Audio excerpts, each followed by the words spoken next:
पहा नवीन एपिसोड्स एकदम add free.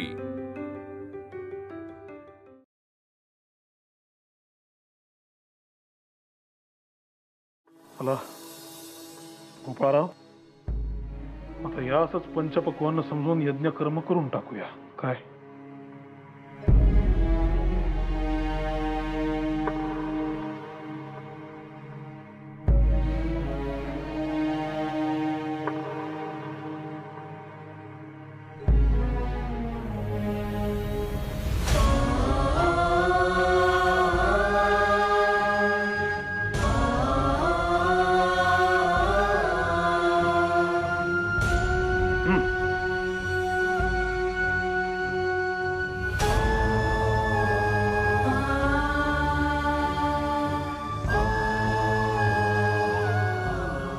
बाकी सर्व ठीक आहे, पण हे असं घशाखाली उतरवणं म्हणजे अशक्य आहे। पुढचे 4 महिने हेच अन्न खावे लागणार।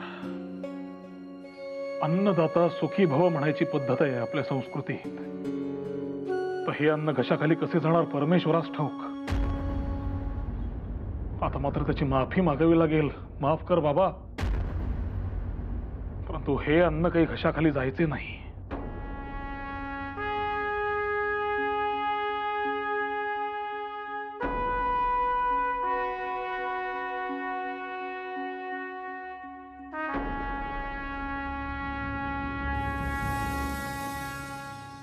वाह, आज मेथीची भाजी अगदी उत्तम झाली आहे। काकूच्या हातची चव उतरली आहे। पोट भरलंय खरं तुडुंब, पण मन काही भरत नाही।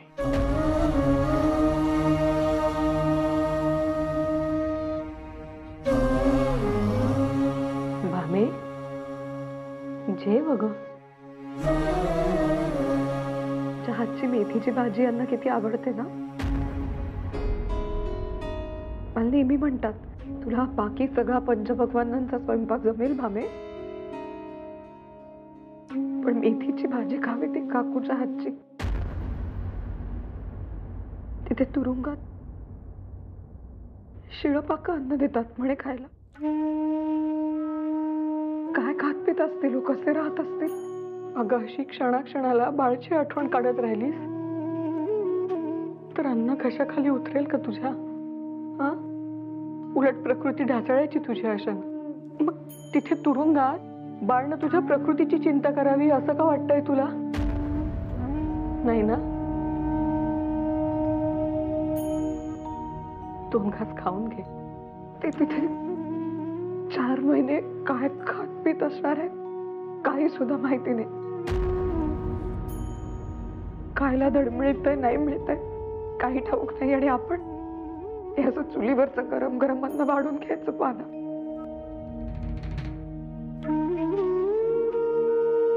हे बघ भामे, असं भरल्या घरात भरल्या ताटावर रडू नये बरं। ऐक माझं, 2 घास खाऊन घे। तू जर अशी वागायला लागलीस तर कृष्णाचं काय होईल? तिचा विचार करावा लागेल की नाही? निदान पानात जेवढं वाढलंय तेवढं तरी संपव। आपलं माणूस जवळ नसताना घास घशाखाली उतरायचा नाही हो। पण आता तुम्ही अन्न त्यागून काही उपयोग होणार आहे का? ऐक सासूबाईंचं, 4 घास खाऊन घे आणि अन्नपूर्ण देवीला प्रार्थना कर। तुम्हा दोघांच्या नवऱ्यांवर वक्र दृष्टी ठेवू नकोस म्हणावं। किमान 2 घास बरे खायला मिळू देत। घे बाई, जेवून घे। यशोदे, घे जेवून।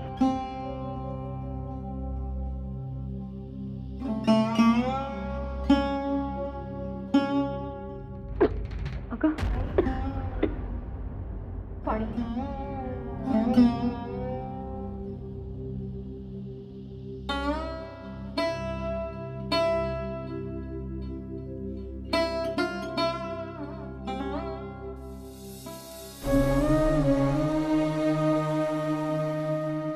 32च्या 32 तात मोजून काढावेत एवढं कुडकुडायला होतंय थंडीने.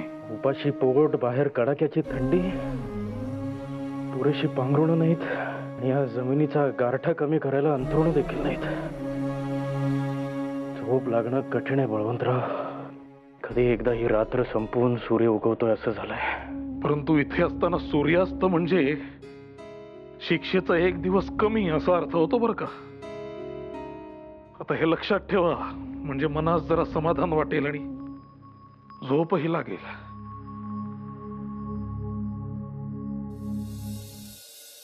बघा, मी म्हणालो होतो तसेच झाले की नाही. या बर्व्याचा डाव मला पहिल्यापासूनच ठाऊक होता. केसरीकारांच्या माफीने त्याचे काही समाधान होणारच नव्हते. अगदी बिनशर्त माफी मागूनही अखेरीस केसरीकारांना त्याने तुरुंगात धाडलेच ना. आणि कारण काय तर केसरीत प्रसिद्ध झालेल्या पत्रांमुळे करवीरकर जनतेच्या मनात बर्व्यांबाबत विष भिनलं. काहीही म्हणा, हा माणूस आहेच पाताळ यंत्री हो. अहो पण मी म्हणतो, या केसरीकरांचे ते काय अडले होते? हाती कुठला पुरावा नसताना, कुठला साक्षीदार नसताना एवढे मोठे धाडस करावेच कशाला? नाहीतर काय, आता पडले ना बिचारे तोंडघशी. अहो कोणालाही असंच वाटेल की ती पत्र आणि त्यातला मजकूर हा बनावट होता. अहो छत्रपतींचा छळ मांडणं, तेही त्यांच्याच संस्थानात, हे कोणालाही खोटंच वाटेल ना. असे कसे म्हणता? पत्रे काय केवळ केसरीकरांनी छापली नाहीत. ठाण्याच्याच अरुणोदय पत्राचे काशीनाथ विष्णू फडके तसेच पुणे वैभवचे शंकर विष्णू केळकर यांनीही छापलीच होती की. शिवाय या मंडळींनी बिनशर्त माफी सुद्धा मागितली होती आणि बर्व्यांनी ती मंजूरही केली. पण अडकवलं कोणाला? तर फक्त केसरीकरांना. वाईट तर नाना भिड्यांबाबतही वाटतं. बिचारे राधाबाई साहेबांसाठी इतक्या पोट तिडकीनं लढत होते, पण त्यांनाही बर्व्यांनी 2 वर्षांची साधी कैद आणि 1000 रुपयांचा दंड भरायला लावला. कलियुग आहे हो, कलियुग. अहो खरं बोलणाऱ्याला अशी शिक्षा होणार असेल तर काय विषय संपलाच म्हणायचं. हे बाकी अगदी खरं आहे. कलियुग म्हणायचं आणि गप्प बसायचं. 40, 41, 41, 42, 42, 43. हो चला, क्लार्क साहेबांनी भेटायला बोलवलंय. चला. आता कशासाठी? काल अंगजडती घेतली ना त्यांनी, का अजून काही चौकशी शिल्लक आहे? बाकी आहे. चला. तुम्ही लक्षात ठेवा, 43 पर्यंत आलोय आपण. हो.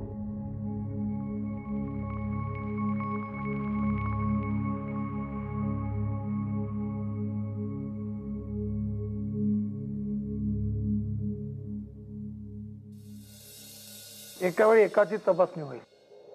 तुम्ही बसायचं.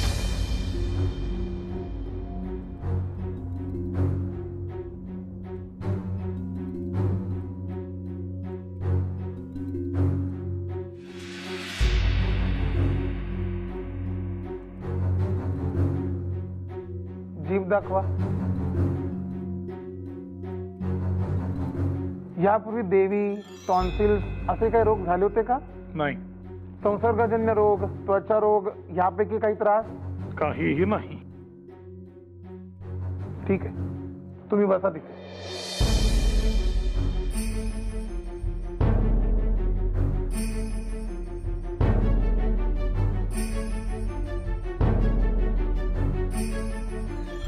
हात दाखवा.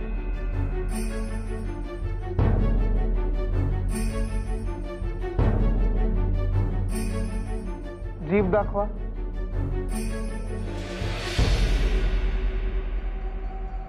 संसर्गजन्य रोग, त्वचा रोग ह्यापैकी त्रास होता तुम्हाला?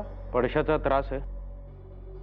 नागपुसाला एखादं कापड मिळालं तर बरं होईल. त्याची स्पेशल परवानगी घ्यावी लागेल. तशी नोंद करतो मी. झाल्या का सगळ्या चौकशा करून? नाही, अजून एक चौकशी बाकी आहे. ती कोणती?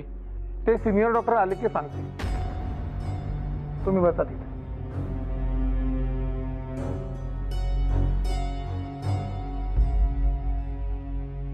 बसा. हात दाखवा.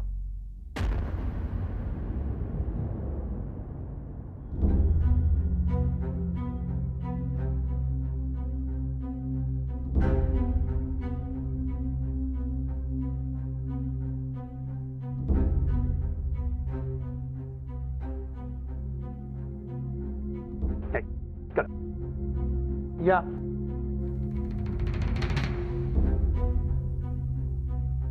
बसा. Check him out as instructed. Eyes, tongue, pulse.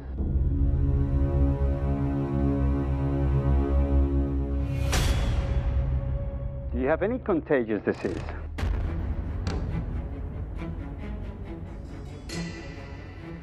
अहो ते तुम्हाला विचारताय. देवी, नारू, कोणता संसर्गजन्य रोग आहे का? तेवढे इंग्रजी समजते मला, पण हा काय प्रकार आहे? सारखा सारखा त्याच तपासण्या, तेच प्रश्न झाले की एकदा. अहो ही पद्धत आहे इकडची आणि हे सगळं करावं लागतं. तुम्ही ते सांगितलंय आणि आम्ही तपासलंय ते एकदा वाचून घ्या.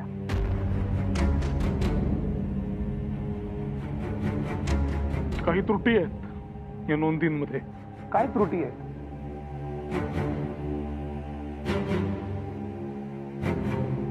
एक रोग आहे मला, ज्याची लक्षणं सहजासहजी दिसणार नाहीत तुम्हाला. कोणता? अन्यायाविरुद्धची चीड.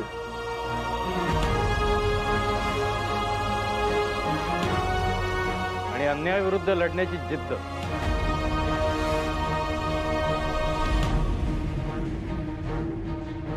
त्याची नोंद कुठे करणार आहात? That is exactly why you have been brought here. Consider that you are at a hospital. It is how you will recover very soon.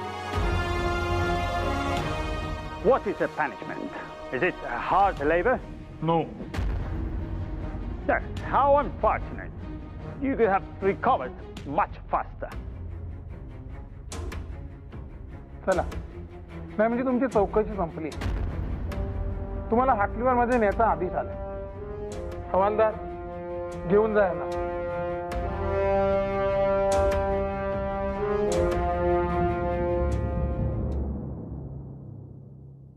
आज यांच्याऐवजी नामजोशींनी लेख लिहिला.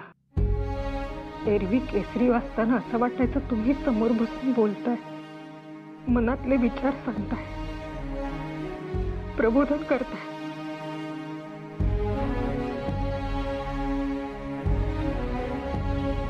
गोपाळ आगरकरांचं घर हेच का? कोण? आगरकरांसाठी पत्र आहे.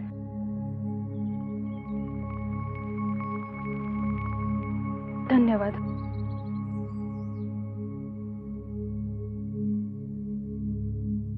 यशोदे, अगं यशोदे, यशोदे, अगं आज मंगळवार, गणपतीला अभिषेक केलास का? हो केला की. आणि तुम्ही सांगितल्याप्रमाणे 21 दुर्वा देखील वाहिल्या. गुणाची माझी बायकी.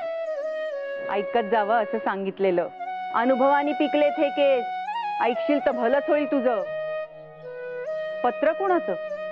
यांच्यासाठी आहे, पण हे तुला ना निमित्तच हवं असतं डोळ्यातून पाणी काढायला. थांबवा ते रडणं. पत्र वाच. हो, तसंही नवऱ्यानी डोक्यावर बसून लिहायला वाचायला शिकवलेलं आहेच. वाचा.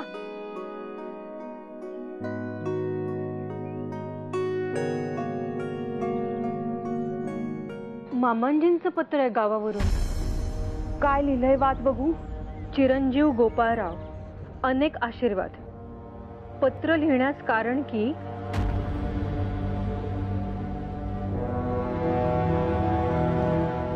मामांजींनी तुम्हाला गावी परत बोलवलंय. मावस सासू यांची तब्येत काही बरी नाही म्हणे. ओंकारेश्वरा, आता काय झालं म्हणायचं? बरं मग तूही चल माझ्यासोबत. इथे एकटीच राहणार त्यापेक्षा माझ्या बरोबर चल. हं? नाही, मी इथेच राहीन. करा काय करायचंय ते. आपल्या आपण मुक्त्या राहत. आमचं कशाला ऐकाल? मी जाते. सामान बांधते माझं.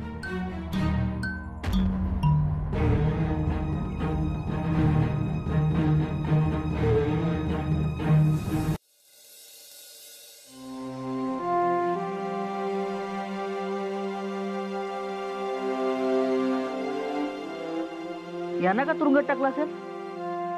मी बी कवापासून तोच विचार करतोय. चेहऱ्यावरनं शब्द चांगल्या घरातल्याने शिकलेली सवरलेली वाटतात. आता शिकलेली माणसं सुद्धा तुरुंगात यायला लागलेत. खरोखर कलयुग आलं म्हणायचं. बरोबर आहे तुमचं. काय गुन्हा केल्याने? त्यांना काय माहित असणार. थांबा मीच त्यांना विचारतो. बरोबर विचारा. नमस्कार. नमस्कार. काय नाव काय आपलं आणि कोणता गुन्हा केलाय म्हणून इथे आलाय? मी बळवंत टिळक आणि हे गोपाळराव आगरकर. आणि आमचा गुन्हा काय तर विचाराल तर मोठी कहाणी आहे.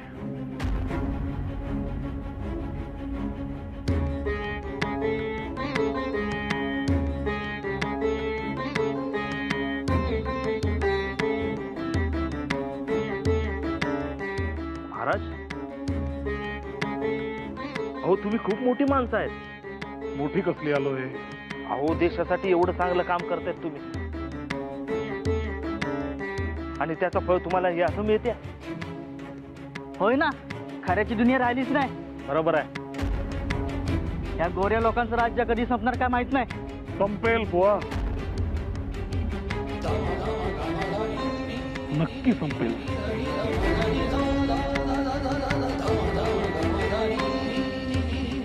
आपण सारे देशवासीय जर या गोऱ्यांसमोर एकत्र उभे ठाकलो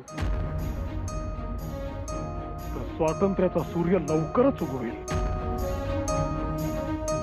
पण आता गरज आहे की आपल्यावर अन्याय होतोय याची जाणीव होण्याची आणि जाग होण्याची. आणि हो, चटके सोसल्याशिवाय चांगलं फळ मिळत नाही. त्यामुळे या देशासाठी, देशवासियांसाठी कितीही वेळा तुरुंगात जायची आम्हा केसरीकारांची तयारी.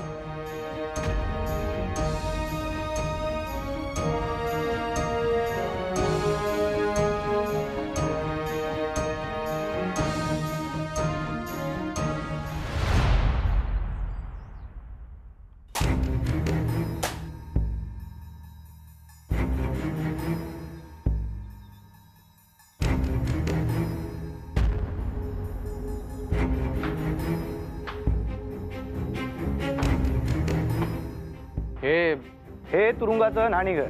हो, पण एवढे कपडे आणि हे धुणंही शिक्षेचा भाग आहे का? हो, तुरुंगात कपडे धुवून हवे असतील तर आठवड्यातून एकदाच मिळतील. तुम्हाला सुद्धा एकदाच. आठवड्यातून फक्त एकदाच? तुम्ही तुरुंगात आहात, घरी नाही. हो, पण हे अशाने शरीरास त्रास नाही का होणार? आजारपणच येतील.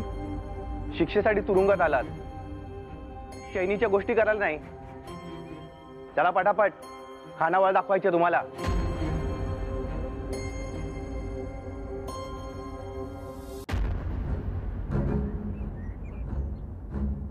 हे बघा, तिकडे रांगेत जाऊन उभं राहायचं. तुमची पाळी आल्यानंतर इथे ताट ठेवलंय. जेवण घ्यायचं, तिकडे जाऊन बसायचं. जेवण झाल्यावर स्वतःचं ताट स्वतः धुवायचं. कळलं? बळवंतराव, ही खरी शिक्षा. काल 2 घास खाल्ले तर पोटाला त्रास झाला. आज पुन्हा तेच जेवण. आलिया भोगासी काही पर्याय आहे का? नाही. बळवंतराव, आपण असं केलं तर भाकरी पाण्यामध्ये कुस्करून खाऊ. अहो, असं उपाशी किती दिवस राहणार आहोत आपण? तब्येत खालावेल आपली. तसेच करूया, पर्यायही नाही दुसरा. कसेही करून 4 घास पोटात ढकलू झालं.